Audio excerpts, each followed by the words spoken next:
So welcome to the penultimate AGS event of the semester. We got one more after this on the 19th. Avi Mandelblit is going to be talking to us. He's coming from Israel, and he, among other things, was involved in the indictment of Bibi Netanyahu. And so he has an interesting take on the Israeli domestic political scene, and which got a lot more interesting yesterday. You may have been looking at other things yesterday, but in Israel, the Prime Minister Netanyahu fires the defense minister, and so Israeli politics is interesting too. Please come on November 19th. But American politics is interesting in an incredible way, and we're about to go through a transition. I can't think of anyone better to help us make sense of it than my friend Rosa Brooks, distinguished professor of law at Georgetown, but a public servant, and she's famous for many things, including having like the best titles of her books. I think this is your second or third time back, but your books are phenomenal. So I can't wait to see the book you're writing, that you'll write to make sense of everything here. Welcome to the. It's great to be here, Peter. I have to tell you a story about the title of one of my books, because I think I talked about this book here some years ago. The title of the book was How Everything Became War and the Military Became Everything. And I was once at an event where I ran into Steve Hadley, I believe perhaps former. Yes, and also an AGS speaker. Yes, former national security head of the national security advisor to President George W. Bush, and I had never met him before. And I was in a room on some panel, and he came up to me and he said, Rosa Brooks, your name is really, why do I know your name? And then he said, wait, you're the one who wrote that book. And I said, well, maybe. And he said, that book, what was it called? And I told him the title. He said, didn't like the title, so I didn't read it. I was like, nice to meet you. Did your brother ever tell you that thing about some of the books I've covered? But that was that. So that's the sum total of my interaction. Well, the other title naming issue is you're a distinguished scholar who's written on civil military relations. There's another distinguished scholar who's written on civil military relations, my friend Rosa Brooks. And how many emails do you get? Oh, no, this is the most wonderful thing. This is why people think I'm very distinguished and prolific, because they mix us up all the time to write about overlapping subjects. So they think we're just one incredibly prolific person, which works out really well for both of us. Yes. So actually, I wanted to begin because you've had a very interesting career, and you're not done. But I think it's helpful for students to hear what were sort of highlights of how you got to where you got to. And there might be takeaways for them. So just talk a little bit about it. You're in college, you say, you're sitting where they're sitting, and you say, I want to do X. I'm in college, and I'm sitting there thinking, I don't know how to get a job. Probably I should apply for fellowships and so on, because I'm obviously unemployable. So I get a fellowship, and I go off to graduate work, and then I think I'm still unemployable. I better stay in school. So I applied to a whole bunch of graduate programs. I applied to a couple law schools. I applied to a public health program. I applied to an anthropology PhD program, one business school, and an English PhD program. You were lost. One might say that. And then my boyfriend was going to law school. And I thought, well, I guess I'll go to law school. I didn't know. I'm sorry to ask this question. This is bad. And this is what I always tell my own students who say, well, how do I get to place X in 10 years or 20 years, or how do I end up doing what you do or what somebody else does? It is so random. None of us know. Every now and then you meet somebody who says, well, yes, when I was 10, I knew I wanted to be a neurosurgeon, and ever since then I just progressed, up the ladder. But for most of us, I don't know, Peter, your career story, but it was a series of might have done this, might have done that, and I ended up from law school. I drifted into international human rights again. Boyfriend, he was South African at the time. The apartheid era was ending. I wanted to spend some time in South Africa with him, and law school had a fellowship program to give you money to do summer international human rights work. And I was like, South Africa's got human rights problems. I could be a human rights person. And I came up with some, largely fake proposal. Because what did I know about anything? No, I knew nothing. And amazingly, they gave me a few $1,000, which meant I could afford to go to South Africa. And I ended up breaking up with a boyfriend, getting fascinated by international human rights issues, which from there eventually led me to international humanitarian law, which led me to national security law, which led me from a job at the State Department to a job at the Pentagon and writing about these issues. And all of these decisions were made for all kinds of random and often bad reasons. But I always tell my students, don't worry so much. If you find something that seems like it would be kind of fun and interesting for the next year or so, go do it. And don't worry about what it leads to, because it'll lead to some other fun and interesting thing. And you keep doing fun and interesting things, you've got no idea where you'll be in 10 years. But at least in 10 years, you'll look back and say, I just spent 10 years doing fun and interesting things, which is way better than saying in 10 years, I want to be here, and then spending 10 years doing something you hate in order to get to a place that you might not like anyway when you get there. So you're the atypical, or I won't say atypical, you're not unusual, but not I'm very many people go to law school and end up and thinking, okay, I want to do international relations, and then they end up being a lawyer. You have ended up doing still international relations, foreign policy, and lawyer work. So talk a little bit about, the trade-offs of working at the intersection of those two. I never actually really have done lawyer work, to the extent that I thought about You're it. a law professor. I am a law, well, yeah. Fair point. To the extent that I thought about law school, this when I was going to law school wasn't that much, because I didn't really know what they did in law school. I saw these course titles like torts and contracts. I was like, I don't know what that means. But I kind of vaguely thought that law school was sort of like maybe a way to go to policy school, except you have JD. And so I did not go to law school thinking I want to be a lawyer. And I think that's actually true of a fair number of people who go to law school. They see it as a way to learn some skills that will be useful to them in policy jobs. And so I never practiced law. You know what they say, those who cannot do teach. So I ran with that. And my two government stints in the executive branch, one at the State Department and one at the Defense Department, were both in policy positions. They were not in legal positions. Although when I was at the Pentagon, I did have a stern talk with the then General Counsel, Jay Johnson, who said to me, you can't give legal advice to the Undersecretary of Policy. And I said, I would not dream of giving legal advice to the Undersecretary of Defense and Policy. He said, because only I give legal advice in the General Counsel's office. And if you want to give legal advice, you have to come work for me. And I said, I don't want to give legal advice.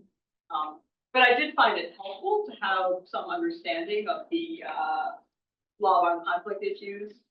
Certainly at that time, I mean, I was at the Pentagon from beginning of 2009 to midway through 2011. So it was certainly helpful, but I was very careful to never give legal advice. And I can't give you any either, because I don't know anything. And if you've got a traffic ticket, I can't. So one of the things I warn my students about is you say you want to go to law school but do non-lawyerly work, but then you come out with law loans that require doing lawyerly work. How do you avoid that trap? I went to a law school that had a really good loan forgiveness program that was not linked to doing legal work. It was linked to your income. So the fact that I came out and did essentially more policy related work pretty much from the get-go did not affect my eligibility for loan forgiveness. Even so, it took me until I was, 45-ish to pay off my my loans, but here I am, free and clear eventually. Yes, this is if any of your without the Biden. Without the Biden had nothing to do with okay. it. Yeah, the other thing that there's many things you're known for, but one other thing that you're known for that I wanted to surface for the students to hear is also something that I teach to when I'm talking to civil military relations to senior military leaders. I talk to them about interacting with civilians in the OST. And you had some powerful anecdotes of situations going sideways. Do you want to share one of those and insights you took from that? When a national security discussion became gendered. And so your experience sort of as a young woman in the. Are you thinking of anything in particular? Because I feel like you're prodding. Well, no, times when senior military interactions didn't go well because there was patronizing, sort of misogynistic. Well, so there are two different, I mean, yes, right. There were, Do you want me to tell this? Yeah. There I was. well, I'm still not, there are a couple different things here. Yeah, One is about, I mean, is there still sexism in places like the Pentagon? Yes, of course there is. And I do remember, for instance, one male Marine colleague telling me that the commandant had complained. This is when Michele Flournoy, who's my boss, was the Undersecretary of Defense Policy, and there were a lot of women in her senior group. And he told me that he had just had a conversation with the Marine Corps commandant who had said, "Oh, OSD policies now is just a bunch of pretty girls in skirts." And you certainly did encounter that kind of commentary from time to time. People just dismissing large groups of people with a great deal of expertise as, girls in skirts. Overall, I did not find that. By and large, I found the Defense Department to be a welcoming and pretty meritocratic and egalitarian place to work. But that was certainly there, and certainly then, I was very often either the only woman in a given room, or maybe one of two in a room of 20 was quite common. I think that is changing as with generational change. But I think the other issue that you alluded to is a slightly different one, which is just sometimes the training and culture gap between senior civilians and senior military personnel, such that you get just sometimes these sort of lost in translation situations, and either because of lack of familiarity with institutional structures or different habits and using words in different way. And then I remember one thing I remember talking about in the book that Steve Hadley did not read, was a situation where the referendum on independence for South Sudan was coming up, and the Obama administration was extremely worried that this could lead to renewal of genocidal violence. And indeed, there's lots of good reasons to have been worried about that. And President Obama was very worried, everyone on my watch, another genocide, America doesn't do anything about it. And so the word kind of filtered down through the NSC staff at the White House. The president wants the military to come up with some plans for, how to prevent a genocide. And in South Sudan, this is, we've got troops in Iraq, we've got troops in Afghanistan, like all kinds of stuff going on. And so this comes down to the military folks in the joint staff and so on. And they're just like, my head is going to explode. I don't even know what that question means. Like, make plans to prevent a genocide. Like, what are you even talking about? Like what? And from the White House, this is a completely sensible question. It's just sort of like, give us a sense of what could we do? Give me some advice. Like in Rwanda, many people have argued that if the U.S. had used military force, that the deaths of almost 1 million people could have been prevented. And here's the president saying, military, you're really big, you're really powerful, you're really capable. Help me figure out how, if the worst came to worst, how could we use some of the tools at our disposal to prevent genocidal violence from happening again? And seems like a reasonable thing for the White House to go to the military for, but there's the military, and they're like, we've got a couple 100,000 people in Iraq, a couple 100,000 people in Afghanistan. We're really kind of busy. Are you saying, like, do you want us to take people out of there and put them in South Sudan? Are you saying you want to no-fly zone? Well, do we have whose airspace? Where are we going to be based? What do you want us to do? Are we going to war? Are you going to deploy U.S. ground troops? And South Sudan, like, what are you talking about? Who are we protecting from whom? Give us a different question and we might be able to answer it, but that question on its face is kind of unanswerable. Go away. And so, of course, go away was not a message that was particularly well received back at the White House. It's like, you insubordinates, you stonewalling jerks, why are you always trying to thwart what my policy goals are? And a lot of what those of us working in OSD policy sort of tried to do at that point was be the translators. That's something actually Michele Flournoy would often say. It's like, that's our job, to translate and to say, okay, if you say make a plan to somebody in the Joint Staff Planning Office, they're like, this is a 3-year process, and we need your assumptions, and we need our budget. We need to know everything about this before we can make a plan. Whereas if you're sitting in the White House, you're like, no, a plan is sort of like back of the envelope, just some thoughts on like, well, we might be able to do a humanitarian corridor. Here are some costs and benefits of this, that, and the other thing. And eventually we were able to get to something that I think was both responsive to the White House's concerns, but also didn't make the Joint Staff folks think that they were being told to do something completely impossible and contradictory. But that kind of situation did come up a lot. Okay, so I want to fast forward to 2020, and you got involved in a number of very interesting projects related to the then ending elections. And you did some tabletop exercises. Explain to the group what a tabletop exercise is and what you all did in 2020 and what you found. So this is actually something that I don't think would have occurred to me had I not spent that time working at the Pentagon and national security settings. We did what were sometimes called war games, where essentially they're simulation exercises, role play. I've never played Dungeons and Dragons, but okay, kind of like Dungeons and Dragons. You get, you take people, you say, okay, Peter, you're the president of the United States. Okay, you're the. I like this already. Yeah. You're whoever. This is your role, and then you give them a scenario. You say, and in our case, we were doing political board gaming. We were concerned about what might happen during the period between the election of 2020 and Inauguration Day. And so we sort of said, we had a you're Donald Trump, you're Joe Biden, you're Speaker of the House, you're the Chairman of the Joint Staff, you're so and so, you're a civil society activist, whatever. And we said it's week after the election. Here's what just happened, and we'll go.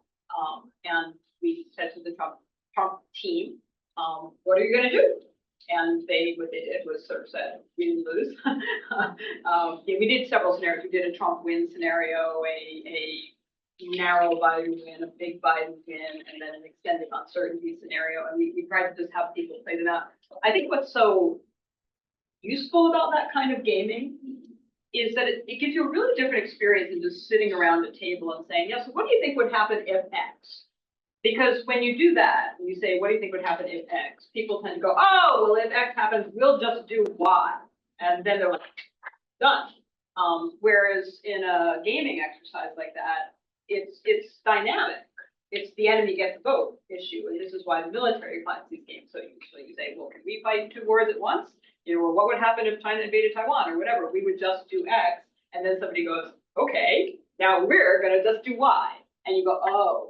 Hadn't thought of that, well, we're going to get these troops here with this, if somebody says, well, where'd you get the money for that? What troops? They're busy over there. How are you going to do? And it pushes you, because you go back and forth with different terms, it pushes people to really think about, oh, how's that really going to work? Are we prepared? It's a way to test your assumptions. Are you really as ready as you think you are for various contingencies? How would that really play out? And what we found in that series of exercises was we were very worried about civil unrest. Okay, I want to pull the thread on that, but in a moment. First, I want to ask, this wasn't done in 2016, this was done in 2012, wasn't done in, this became a thing, and the very fact that you were doing it was, or that serious people thought this needed to be done, was itself noteworthy, don't you think? I don't know. In 20, I mean, that's the first time that the chairman of the Joint Staff got asked the question, what's the role of the military? Right. Well, and so it was a moment, is what I'm saying. I'll tell you the story of when and why I thought we should do this. I was actually sitting, it was fall of 2019, Trump was president, And I'm sitting at a dinner at Georgetown Law where I teach. There's some kind of fancy dinner for something, and I'm sitting there with a federal appellate court judge, a guy who's the head of a major nonprofit, liberal nonprofit, and a bunch of fancy lawyers from DC. And I said, you know, what happens if President Trump loses and he won't step down? And the judge laughed. She said, that will never happen. The military would never let that happen. And then one of the other people at the table said, that would never happen. The Secret Service would never let that happen. And the subject kind of changed, but they just kept trying. And I thought, wait a minute, that's an assumption. And what are you talking about? You know, what is embedded in this set of assumptions? The military will never let it happen. Who do you mean when you say the military? Like what are you picturing? Like the joint, I always think the joint chiefs are like marching across the Potomac with the loofahs. like what exactly is the institutional mechanism that you think sort of magically snaps into place to prevent some bad thing from happening? Because I don't think that exists. And so I thought, you know, there's a way to test this. Okay, so let's do a simulation. And we got people who were, you know, former senior people from multiple different Republican and Democratic administrations and retired generals and so on, and, you know, put them in a room and say, okay, Biden just won. Trump says, no, he didn't. Now what are you going to do? And of course, chaos ensued, as indeed. So how closely did your game match what actually happened after the? You know, we did 4 different games, and they were each a little different, and none of them exactly matched what happened. And this is not science, as you know. This is art, not science. These are not predictions, but they all did suggest that the likelihood of real significant civic unrest, possibly violence. Some of them did focus on January 6th as a day on which there would potentially be violence, and they did all involve some level of political violence, and it was pretty scary. And I think actually the effect of those exercises on the participants then, which is why I know we were talking about the more recent ones, why they were galvanizing, was people were like, oh shit. Right? Mm-hmm. People like, you know, it punctured that would never happen. This would, you know, and made people realize, wait a minute, there is no kind of magic. I hate it when people use the term the guardrails of democracy, which I've been hearing a lot in the last, you know, 5 years or so. I think I've used that phrase in print. You hate that. I hate it. Well, I'll tell you why. Because it makes you think that like we're on this roller coaster ride. And there are these guardrails that just kind of spring up at the right moment. We don't do anything. We're just belted in. We're like, woo-hoo! And the guardrails pop up right when we need them. Hooray. And the guardrails, to the extent there are guardrails, like that's us. We are the guardrails, right? I mean, they're not outside of us. You know, there is no the military, the Secret Service, the institutions. Like these are made, I mean, you know, like Soylent Green, it's made of people. You know, I mean, the military is made of people. The judiciary is made of people. Nothing magic just happens to happen.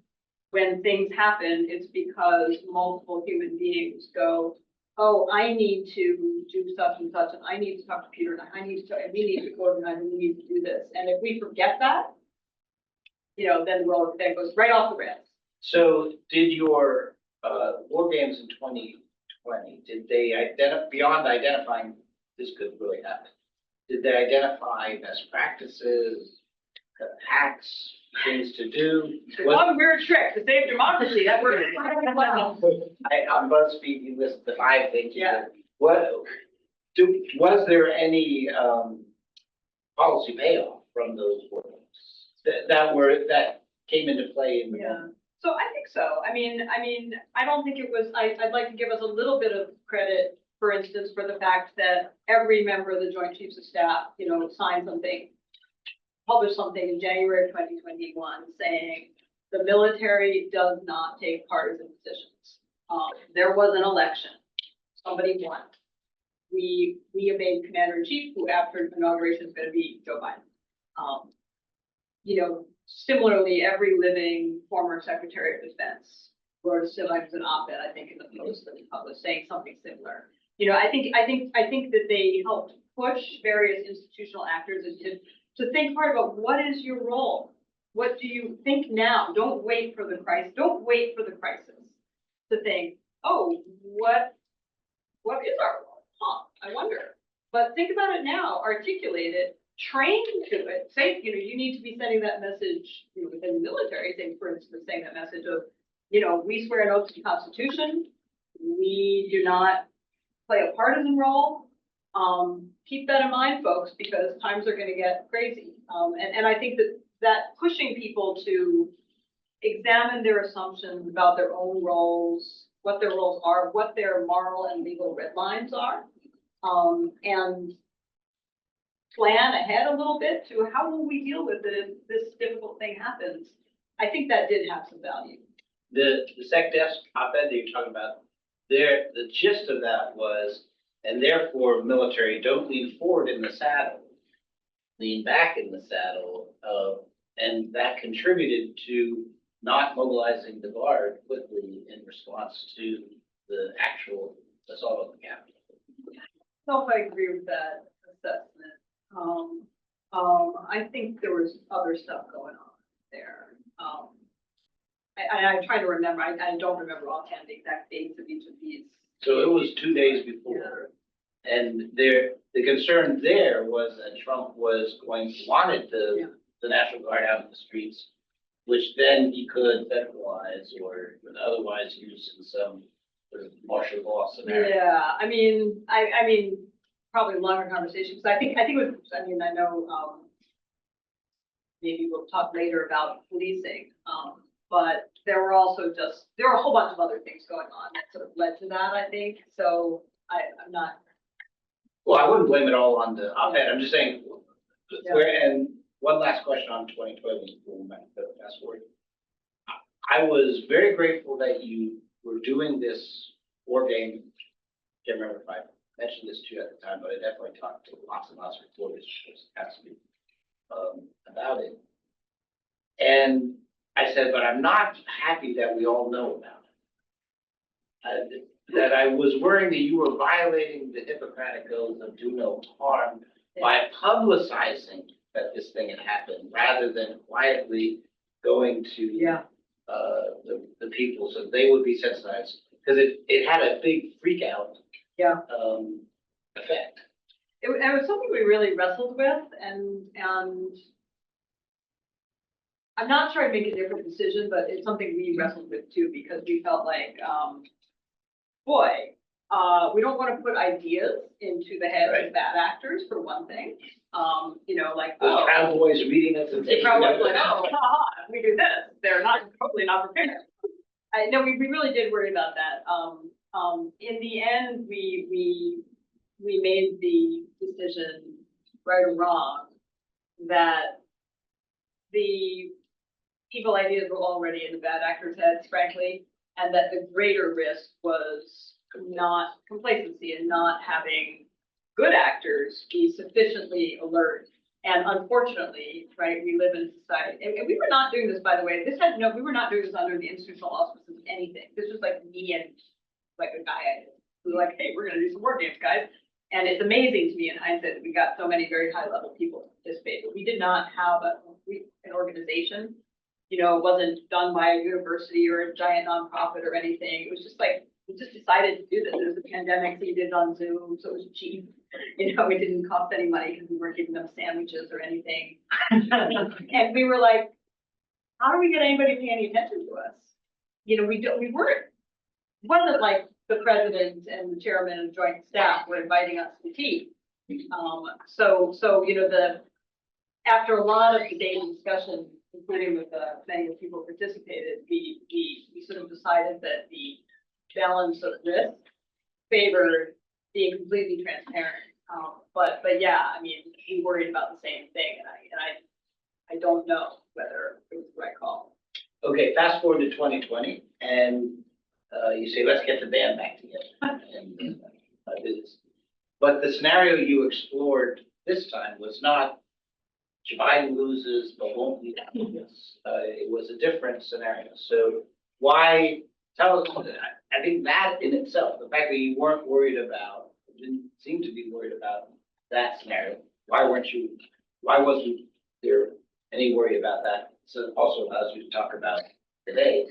There doesn't seem to be much discussion about people afraid that Kamala Harris will lead an army. she's already conceived it, but maybe that her people, will, her followers will do that. So why is that not a thing? That's the first question.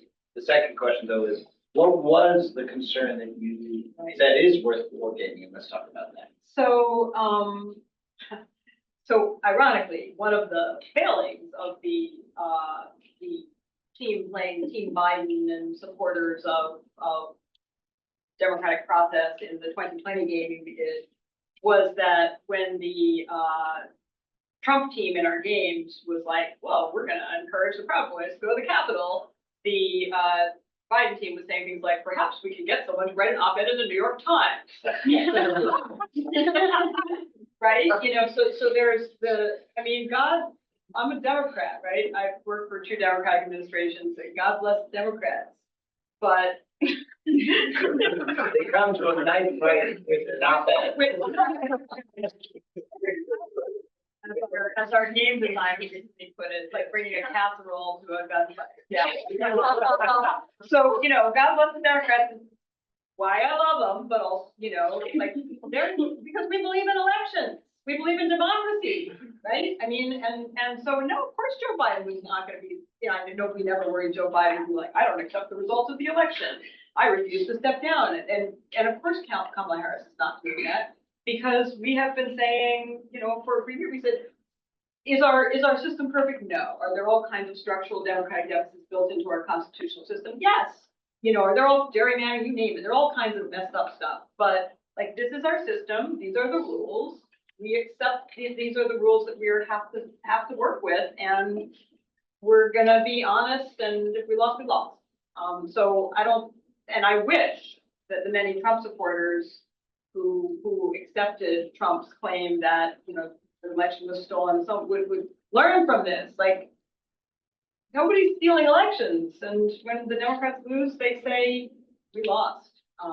They're not happy, but you know, that's the way democracy works. And I wish our nation could get back to, you know, sometimes you win, sometimes you lose. When you lose, you say, better luck next time, we're going to work harder. And if I don't like the policies this administration brings, next time we're going to try harder, try to get elected and do something different. And that's the way you make change, not by getting your armed supporters to, you know, riot at the Capitol. Do you think Vice President Harris's concession speech a couple hours ago will change people's minds on? I would like to think it would, but I doubt it, honestly, because I think we now live in, everybody's in such a little, you know, information bubble that nothing much gets through, and that's a huge, huge problem. You know, that how this will be spun. It's not, you know, Fox is now the least of it, right? It's whatever really extremist little social media worlds not going to come through. So no, I don't feel. Okay, so you didn't do that as your war game. What did you do this week? So we didn't do that. There's another reason we didn't do that this time, which is just that we thought, you know what, after January 6th, so after we did those 2020 war games, there were a lot of people who were still in the kind of like, oh, people are so paranoid and crazy, like, don't be ridiculous, this will never happen. After January 6th, nobody said that anymore. It was like, oh yeah, that kind of that. And so we felt like nobody needs us to pop up and say, you know, breaking news, everybody, there are some risks of violence or disruption around the election. There are some risks of violence and disruption in the period between the election and inauguration. We thought people kind of get that. And so we weren't actually going to do anything. But then I started having a different set of conversations. The 2020, fall 2023 version of the 2019 conversation I had, where I say, what if people won't leave? And people are like, no, was a conversation I would have in just last fall, and I'd say, everybody, what if Trump just wins? He doesn't steal the election. He just wins. He wins. He's reelected. And people go, oh, no, that was bad. and I was like, yeah. And they'd be like, let's just hope Biden wins. And I was like, that's a great strategy. And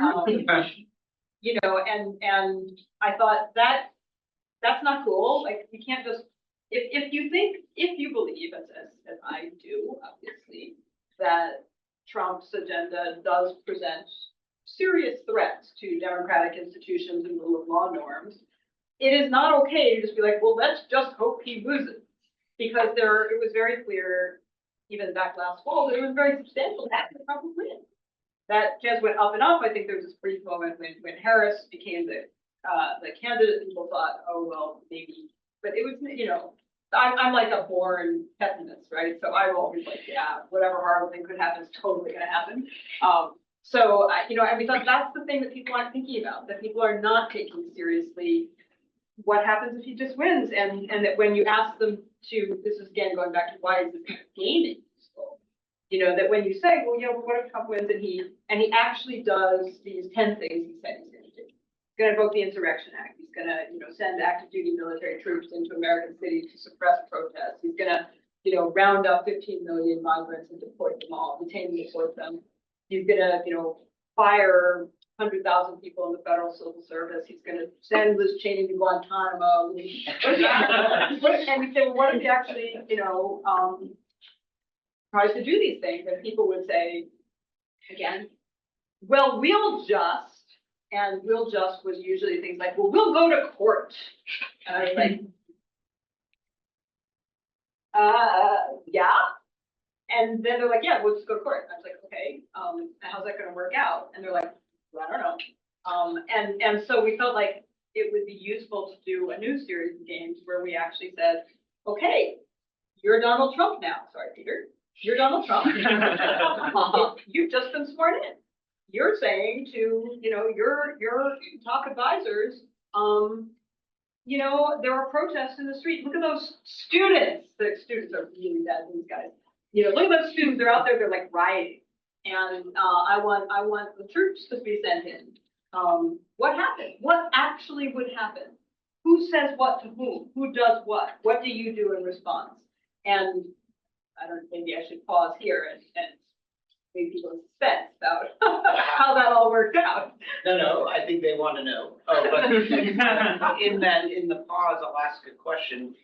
Are any of those moves that you listed, are any of them illegal?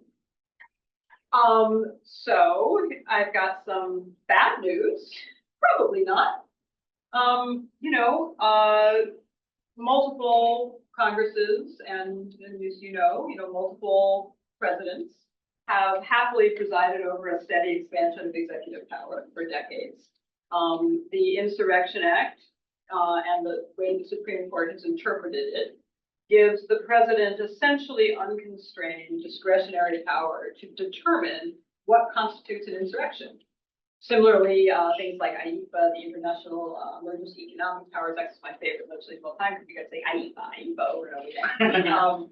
Gives the president, enormous discretion to determine what constitutes an economic emergency, such, individuals' bank accounts could be frozen. There's similar legislation that gives the president the power to do all kinds of things that you'd be like, can we do that? Why, yes, he can. Turn off the internet for a little while, for instance. Yes, the president could do that. And the way that both the actual judicial opinions that are directly on point and the general pattern of judicial opinions on those issues has been the president, Congress says the president has the discretion to decide what's an emergency and what's not. Nobody else gets to second guess that. So number one, yeah. Could President Trump say this classroom right this minute looks like an insurrection? Legally speaking, it's not clear that there's anything that would stop that president from doing that. There's some other reasons. There's some chippy looks out there, but you said that the president could shut down the internet. This just got real. So I know. I mean, TikTok was bad enough. So just to be clear, then, what you were gaming was not that the president does a lot of illegal things, or the president presses the boundaries of the SCOTUS ruling on immunity to test how far he can go. He's doing lawful policy moves that you deem, or many people deem awful. So we didn't tell our President Trump what to do. I mean, the nature of the gaming is we said, you're the president, what are you gonna do? And the only thing we said to our, Who played it? Do you want? we can you had say different Trumps in each of our, we who did was the 5. best Trump? Bill Crystal, Yes, I can see that. if they're Longo. Yes, I congratulate you. Very good. Okay. So we said, we trust you will be guided by Trump's actual public statements. We sort of said, we're not, please don't say, I'm calling on the Martians to invade or something. Stick with things that actual real President Trump has actually really said he intends to do. Please. And you get creative with that, but, so that was the only guidance we gave them. So the 5 different President Trumps we had over the course of these 5 exercises took somewhat different approaches. Some of them were more cautious than others. Some of them veered more clearly into the realm of the non-legal. But the other thing we told our players, our Trump players, was, and these games were sponsored and hosted by the Brennan Center for Justice, which is a nonprofit, nonpartisan nonprofit. And we said, we are not trying to test ordinary policy. We're not trying to test Trump does something on abortion that I'm mad about, or climate that I'm upset about. We're not looking at ordinary policy. What we're only interested in gaming out is things that would potentially be really run counter to democratic norms and rule of law norms, and just keep your focus there. Okay, so just to play devil's advocate, why shouldn't the country just say, well, the electorate has just chosen this man and he actually told us what he was going to do. It's not surprising, and the majority of Americans said, okay. So what's to war game then? Help me understand what's the problem? So I think there are a couple of problems. One, and obviously, as you all know, our constitutional system is a balance between majority rule and individual rights. And it's not an easy balance. It's never an easy balance, right? That we have a Bill of Rights. You don't get to just say, well, at least in theory, you do not get to say, well, we all voted and 90% of us decided there shouldn't be any free speech anymore. Or not for you at least, or whatever, right? You say, nope. There are limits to majoritarian rule, and individual rights are those limits, and our constitutional order depends on maintaining that balance, right?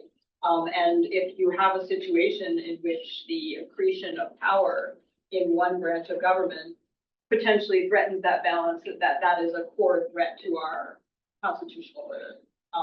I think the other slightly more just pragmatic concern is that it's really hard to interpret what exactly it is the American people who voted for Trump think they voted for, right? And some of them, I think, absolutely were like, oh, send in the troops, squash the protests, detain 15 million people, I don't care what it takes. I think that's true. But I also think, and this, a lot of the focus groups suggest that, number one, a lot of people aren't paying any attention. Number two, they're in an information bubble and they didn't really know we said that, or it got spun and it's something much more benign. Number three, maybe they did hear him say that, but they don't believe it. They think, oh, he's such a joker, that fella. He's not really going to do any of that stuff. Because when the polling and the focus groups drill down on specific issues and they say to Trump supporters, how would you feel about active duty military being used to go and suppress protests? They're like, oh no, that would be bad. Well, how do you think it would be good if we put, political opponents in military tribune? Oh no, that would be terrible. And then you say, well, wait a minute, didn't that guy you said you're going to vote for, he said he wants to do, they're like, oh, well, that's just bluster. So I don't know this is obviously a deep challenge in any democracy, right?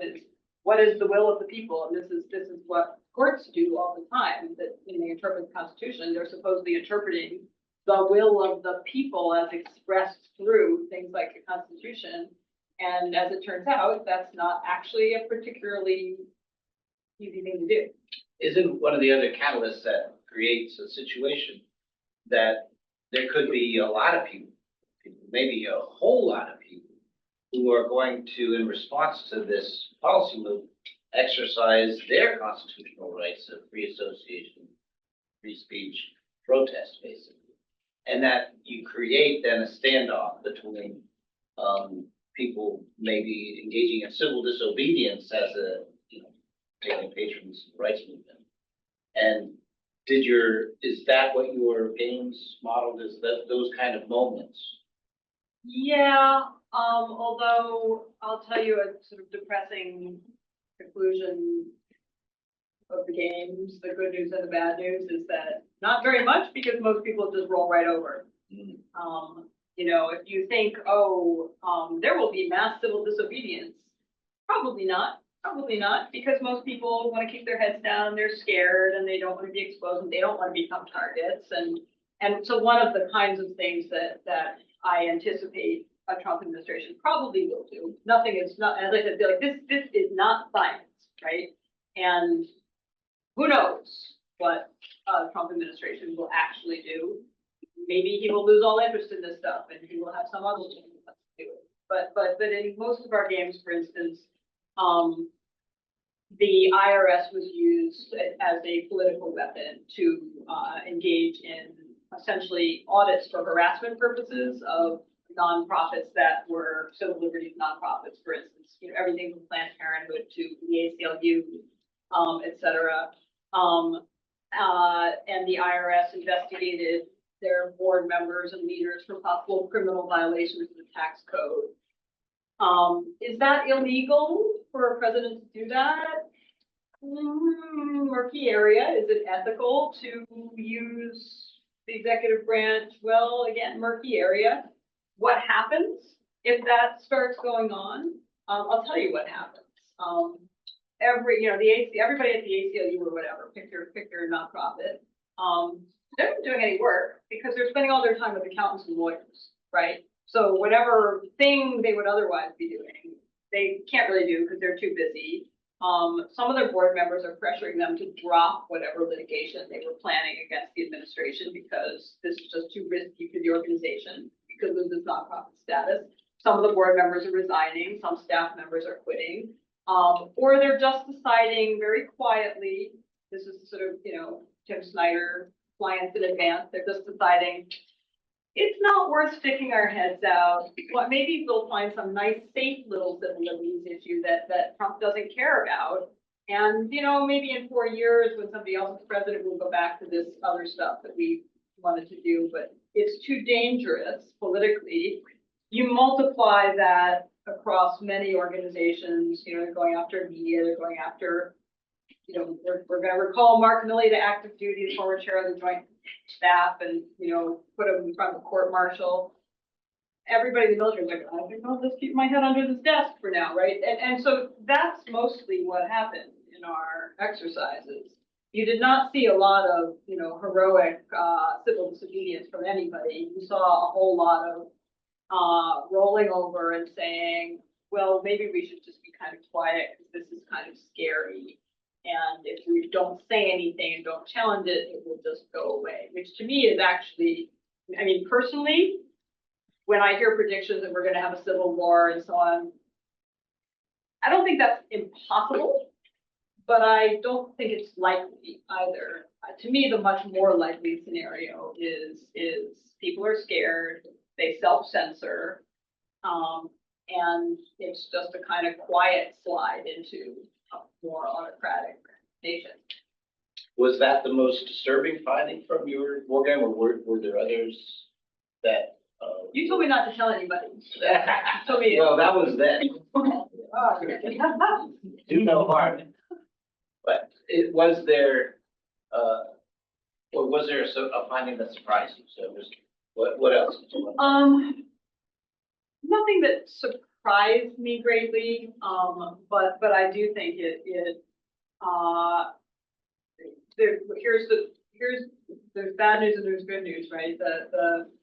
The good news is it's actually really difficult, even for a president, even if they control both houses of Congress, to really turn the entire executive branch towards some massive, horrendous project because again, institutions are made of people.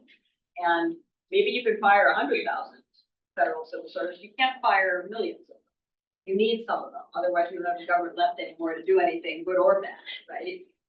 And it's actually really hard. I mean, take something like the idea of detaining and deporting 15 million migrants. Undoable, impossible. The executive branch does not have the resources or the capabilities to do that. So could they potentially do it to 150,000 people? Yeah. 15,000 people for sure. In a way that sows fear and so on. Sure. But it's really, really hard. I mean, this is like, you know, we can't fix the DC public school system. We couldn't turn Iraq into a democracy. Why would anybody think that, you know, any administration can come in and be like, hey, we're going to transform the society by getting everybody to march in lockstep towards this one goal? It won't happen. That's the good news. Some of the more ambitious things, which she may or may not actually try to do, are just not really possible. The bad news is it's actually much easier, as you all know, it's, you know, entropy. It's easier to destroy than to build. And if you're just trying to sow chaos and prevent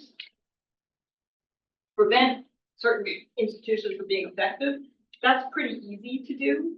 And in all of our exercises, it wasn't hard at all to get civil servants to hide under the table, to get military hiding under the table.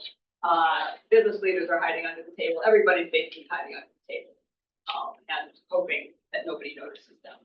And another implication of what you're saying is that targeted use of government power is easy to do or easiest to do. Yes. And was there any counters to that, or, you know, if we had General Milley here, or Liz Cheney was here just a month ago, what can you say to them that you learned from the game that might help them? One of them, and this goes back to what we were saying before about the value of getting people to think in advance of what will I do if, is thinking about various forms of pre-commitment. You know, that not only military officials, but also federal civil servants take an oath to the Constitution.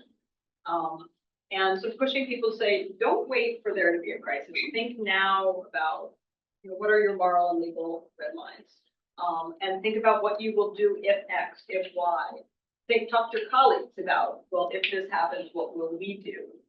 You know, make commitments together, because people individually are kind of weak and wimpy. People collectively can be quite tough, right? But only if they've thought about it in advance. I mean, great moral coalitions almost never come about at the spur of the moment. They come about, I mean, I was named after Rosa Parks. And one of the many myths about Rosa Parks was that, you know, like, she's just this little old lady, and like one day she just happens to decide, I'm done, I'm not gonna be back of the bus anymore. No, she was an organizer. She was part of an organized movement saying, hey, this is unjust. What are we gonna do about it? Here's what we're gonna do. I'm gonna say I'm not sitting in the back of the bus, and then you're gonna say me neither. And then you're gonna say me neither. And that's how it's gonna, and you know, those things happen when people plan it, not because they just spontaneously wake up one day. You know, and I think that we have this myth, and it's a myth that's sort of about heroism.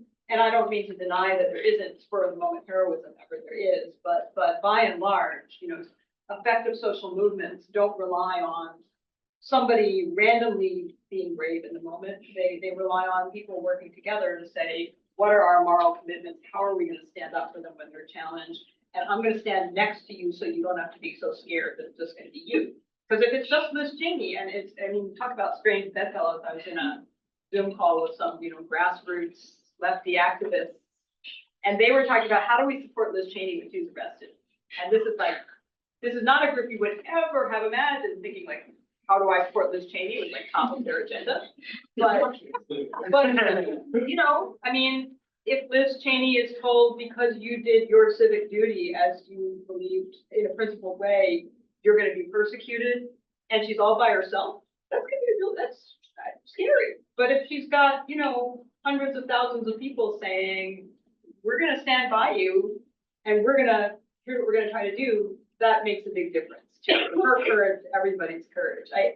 I do think, you know, one of the insights that came out of these exercises was that it is really important to think about which individuals, organizations, communities are likely to be targeted, if any are targeted, and how do they get protected so that people are not alone, you know, so that people know, okay, here is who I can call if I need a lawyer, if I need help amping up my cybersecurity, if I'm being swatted or threatened, how do I plug into a network that can get some of that support to me? And so one of the things that did come out of this was, in fact, some networks that are being created with funding to try to do exactly that. You know, not wait till there's an emergency to go, oh my goodness. And it could be, it's not necessarily Liz Cheney, right? I mean, it could be some PTA at, you know, number somewhere or whatever. I mean, but to try to make sure that you've got resources in place in advance. Also, I think another big insight, and this is me as my little law professor hat, right? Really fascinating. The sort of political balance of federalism has been flipping, because if the federal government, traditionally liberals have been like, yay, federal government, you know, you states really suck. But now all of a sudden we're like, actually, it looks like California is really important, and so is New York, and we may need to rely on states to be protecting rights vis-a-vis the federal government. And that's interesting both in terms of the constitutional dynamics. I also think there's some really fascinating longer term federalism and localism questions, or definition of power questions about rural cities, because as you all know, we don't really live in a world of red states, blue states. We more live in a world of blue cities, red hinterlands. And that's really fascinating in a constitutional structure in which localities don't really exist for constitutional purposes. And how do we think about that? And as we think, you know, going forward, not just now, but 10 years, 50 years from now, you know, is there a different United States which has got much more local level devolution? And what does that look like? And how would you get there? So I think that was another insight, was that really thinking about shifting energies from the federal level to ensuring that states and governors and localities are protecting rights, protecting people, understand their rights and responsibilities, their governors, who could be the National Guard, for instance. Great. I'm going to ask one last question, and while you're answering, I'll collect questions from hands from the audience. But another project you did, which might surprise folks in the room if they haven't read your CV closely, is I'm sure they don't have it. Is a book exploring policing.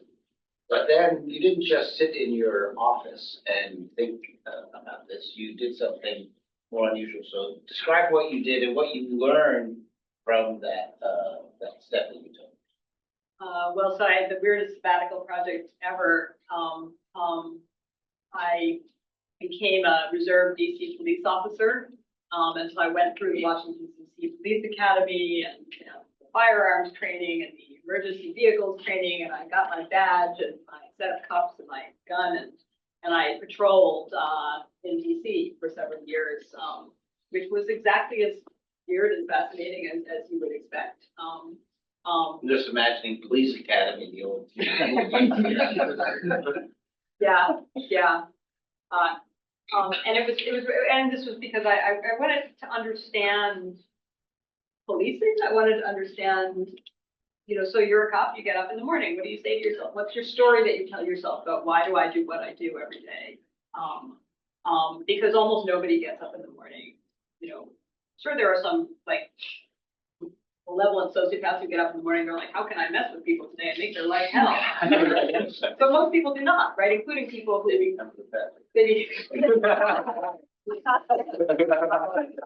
know, that people get up in the morning and they say, I'm a decent person, I want to be a decent person.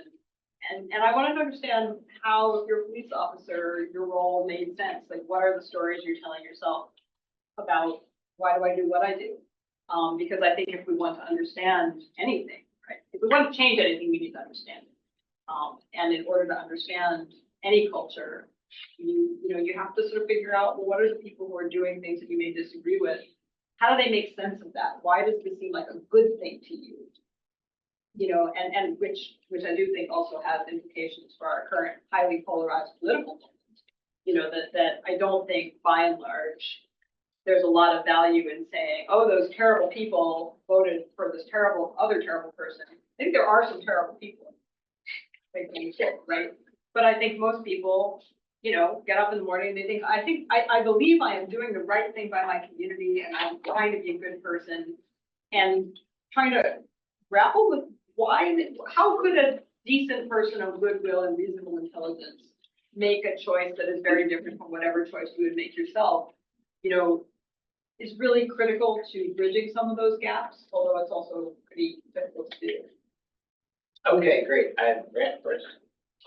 Thanks so much for your talk tonight. In the spirit of your last point, which I think is really important, I wanted to ask you about the issue of democracy, which came out as one of the top issues for a lot of voters, but I think it was surprising for Democrats to see that oftentimes it was an issue that worked in Donald Trump's favor. I think some of the reasons why, and these never get talked about to the same level as January 6th, some of the things that Trump has done, but Democrats have talked about expanding the court to pass progressive legislation.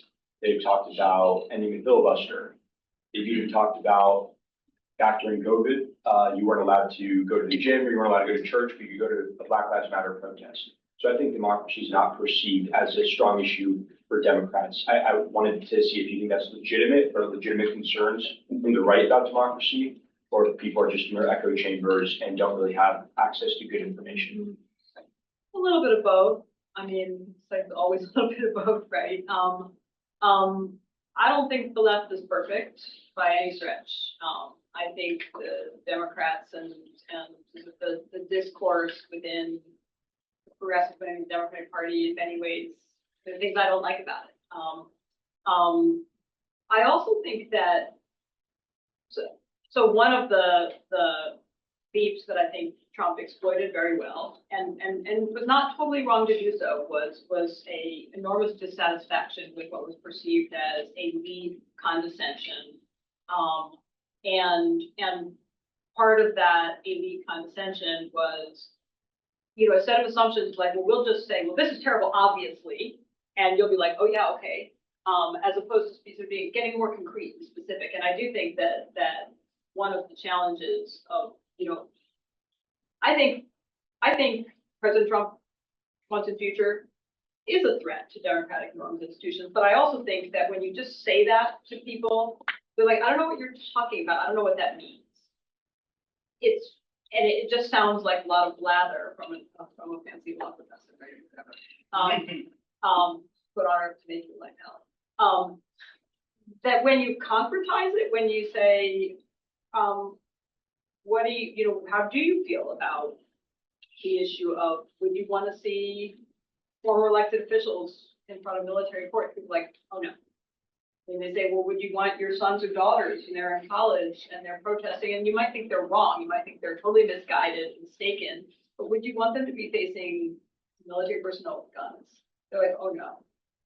And I think that the more concrete you get, the more people go, oh yeah, I see that. Whereas the more you sort of talk in abstractions about the rule of law, democracy, the more people are like, yeah, whatever. But you know what? My kid couldn't go to school for a year.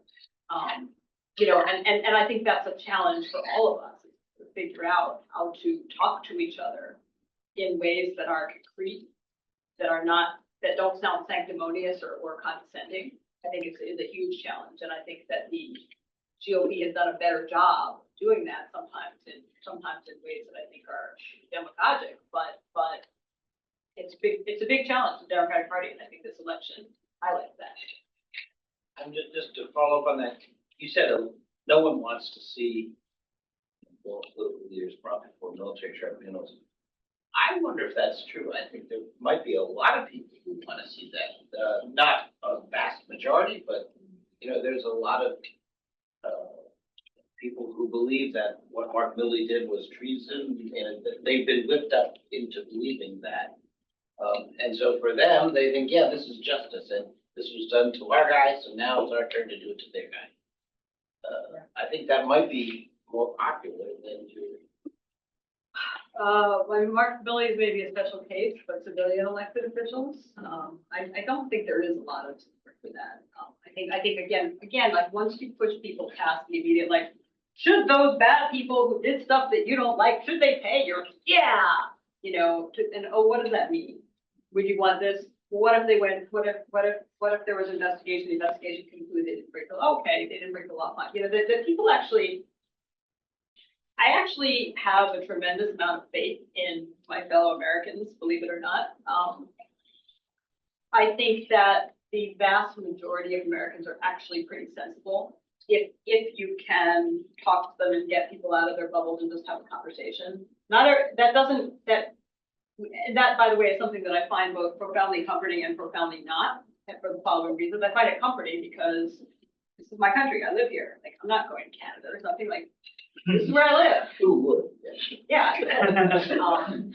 But, you know, and I don't feel like, oh, half my country are no longer people I recognize. I feel like, no, they're the same people they've always been. And most of them are decent people.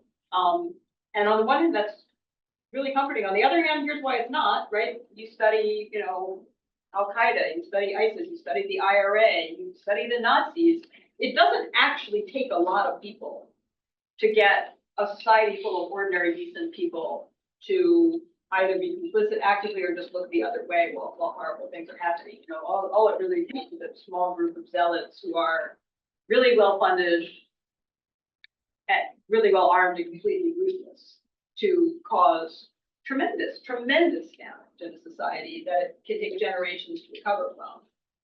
Which is why I don't, despite my great confidence in the general decency of most Americans, you know, I think the ordinary Germans were just as nice as the rest of us too, and that didn't stop the Holocaust, et cetera. And that's a good transition. I am an ordinary German. So what about foreign policy? So, like, Ukraine is pretty close to Germany, and it seems honestly like frighteningly much closer now with Donald Trump winning. So, like, what's your take on like what's going to happen there, and also on how far can maybe the DOD act as a resistance to like anything that Trump wants to do, or yeah, I would be interested in your assessment of the situation in Ukraine. My assessment is that Ukraine is, I think Ukraine is kind of toast. You know, I think that there is a very strong likelihood that a Trump administration essentially comes up with something with Putin and goes to Zelensky and says, look, here's the deal, you know, you give up 20% of your territory and you can keep the rest and you get some reconstruction aid, or you can lose most of it because we're not going to be helping you anymore. I think there is a little bit of a slightly pie in the sky notion of, well, maybe the Europeans just sort of step up and save Ukraine, even if the US is not interested. That seems unlikely to me. I do not think that the Defense Department either can, will, or indeed should. You know, it isn't the role of the military to say, well, the guy who was elected doesn't get to decide that we're not going to have this military policy anymore. I think one can come up with extreme hypotheticals, right, where an elected president says, I have gone mad, I'm going to nuke Germany just because, right? In which there's a kind of, you know, ethical, does the ethical military leader say, no problem, or say, no, I know I might be tried for disobeying orders, but like, I cannot do that. But short of those incredibly extreme hypotheticals, I think that is in the realm more of ordinary politics where, you know, you elect somebody, he says it is no law, I've determined it's not in the interest of the United States to continue to provide military assistance to Ukraine. And if you're military leader, you get to say, well, gee, Mr. President, here are the bad consequences that I could see coming from that. I hope you'll reconsider. But if he says, yeah, I heard you, but no, that's kind of the end of that. And I cannot see, I think that our military has deeply internalized norms of, civilian control. And there would be a lot of unhappy military leaders, but that would be that. Thank you so much for coming. Going back to a previous point you made about how a small group of individuals have the potential to make an impact that lasts for generations to recover from. This election cycle, I feel like there was another tension preparing the Capitol for potential rise for the results of the election. How do you think we will recover from like that feeling of dread now that we face in an election? Do you think we can? Is that just a result of the level of polarization that we're facing? Good news and bad news is the same thing, which is that Americans have incredibly short memories. So, you know, in 10 years, I mean, anything could happen. I don't have no crystal ball. I don't think it's impossible that a second Trump administration could be nowhere near as bad as I fear. You know, I think it's, Trump may get distracted, he may get busy with something else, he may be perfectly happy to eat hamburgers and whatever. I don't know, right? I mean, it could be that we're all worried for nothing, and it's just kind of a lost 4 years in some ways, but that's it. And it could be that then we sort of go back to politics as usual, and that the fact that Kamala Harris did not try to lead an army to raid the Capitol, you know, everybody's like, oh yeah, we were all, remember that time that people were like so obsessed with the idea that elections were being stolen? Well, that was silly, you know, we're over it. And everybody forgets. I mean, you know, for us, for instance, it's always still a shock to me that since 9/11 was such a profound impact on our generation, my children weren't born on 9/11. They're both young adults. One is a college student, the other just graduated. My law students, most of them were either not born or were toddlers. And so these political reference points that seem so deeply emotionally and morally and politically salient can rather quickly lose that impact, lose that power. So I think it's quite possible that this will turn out to be a blip. On the other hand, I also think it's possible that we go down a really, really dark path and we do not, you know, and we do end up sliding into autocracy in a way that we can't recover from. You know, that you know, American exceptionalism, like you know, nobody is sitting up there saying, I'm going to take care of you, America, and keep you a democracy. Like, again, the guardrails are us. And we could lose, you know, things could get really, really bad. And they could stay that way. And people always think, well, how bad could they really get? Which the answer is, actually, things can always get worse, in fact. You know, and it's probably worth doing both of the thought experiments in which things are actually fine. And you all remember this in 10 years, you're like, oh, that lady came and she was all full of these dark prognostications. And that, you know, that was so silly because everything was fine, you know, or not. And but I think there's no magic solution except to, you know, revert to utter cliche, you know, eternal vigilance is the price of liberty. That this is, it's going to depend on us, you and you and you and all of us out there to be constantly saying, what kind of country do we want to be?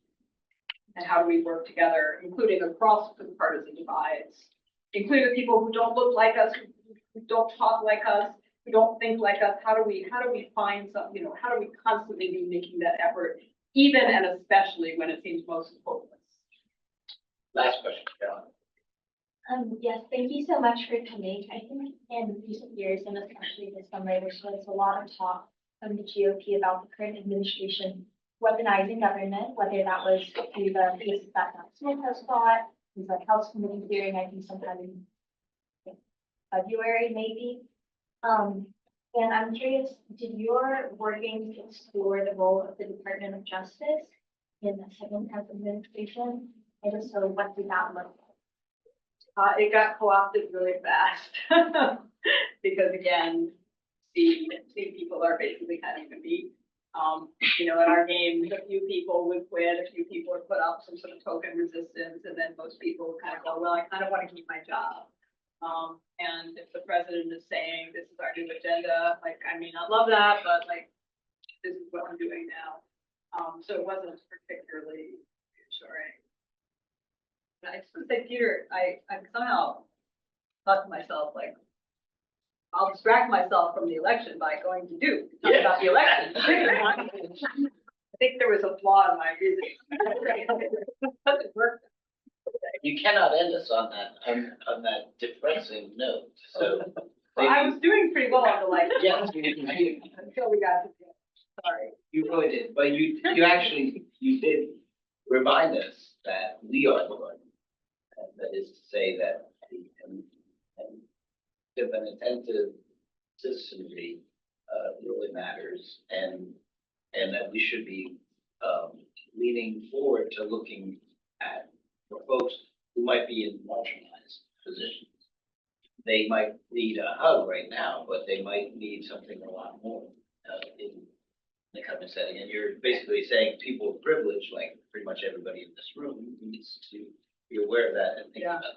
And a word about hugs.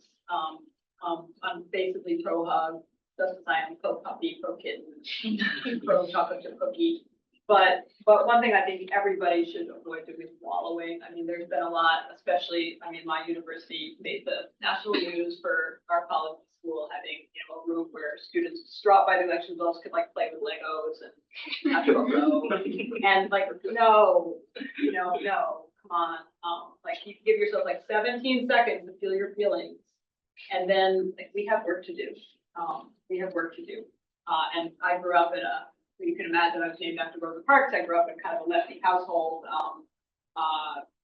labor union household. There was a portrait of, labor hero Joe Hill framed on our wall. His famous line, "Don't mourn, organize."